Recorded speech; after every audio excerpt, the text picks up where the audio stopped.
فكيف إذا لم يكن عالما.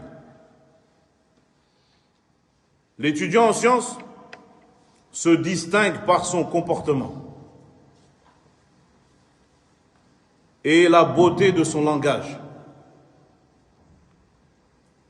Dans ses cours,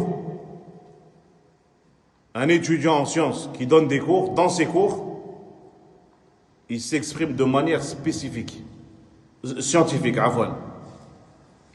Et ne parle pas avec légèreté,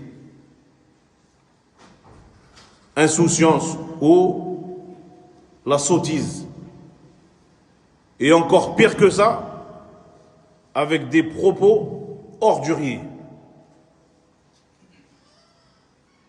Kalam, subhanallah, كأنه تربى في السوق, comme si lui il avait été éduqué dans le marché. Toi tu es un étudiant, tu es un enseignant. Tu ne dois pas parler comme un safi. ولكن في وقتنا هذا,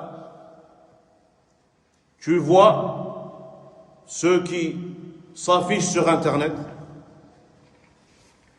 qui ouvrent des lives, ou même qui enseignent de manière récurrente, qui sont pris en référence, mais ils parlent comme un safi. Il est loin du langage scientifique. Les gens, ils sont là pour prendre la science. Et toi, tu as un langage ordurier. Et l'imam Malik te dit, tu ne prends pas la science de celui-là. Walau kana arwa an-nas, même si c'est le plus grand rapporteur.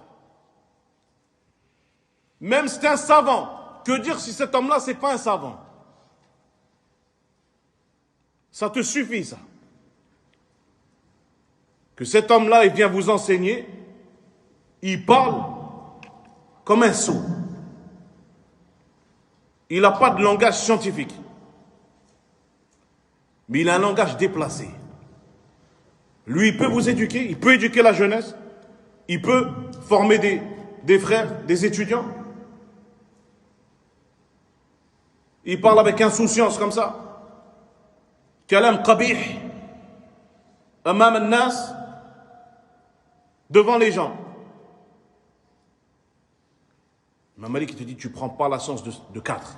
Parmi eux, as-safi, le sot, mais pas juste le sot qui affiche sa sottise. Et même si c'est le plus grand des rapporteurs, tu ne prends pas du safi.